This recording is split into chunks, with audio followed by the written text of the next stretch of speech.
কি ভাই এয়ারটেল, কি খবর? বালের খবর। শালা তোর দেখা দেখে আমিও রিচার্জের দাম বাড়ালাম, আর এখন ভুগতে হচ্ছে। লোভে পাপ, পাপে মৃত্যু। তুই শালা বিরোধী পার্টি, আমাদের সাথে কথা বলবি না। হ্যাঁ?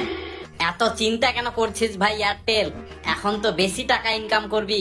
বাল ইনকাম করব, যে কটা কাস্টমার ছিল সেগুলো ডেলি বিএসএনএল এ পোর্ট হচ্ছে। ঠিকই বললি, আমার তো আরো বেশি। ডেলি 3-4 লাখ কাস্টমার আমাকে ছেড়ে চলে যাচ্ছে বিএসএনএল এ। ভালোই যাচ্ছে, শালা তোরই তো লোভ সামলাচ্ছিল না। চিন্তা করিস না ভাই, দুদিনও টিকবে না, আবার আমাদের কাছেই ফিরে আসবে।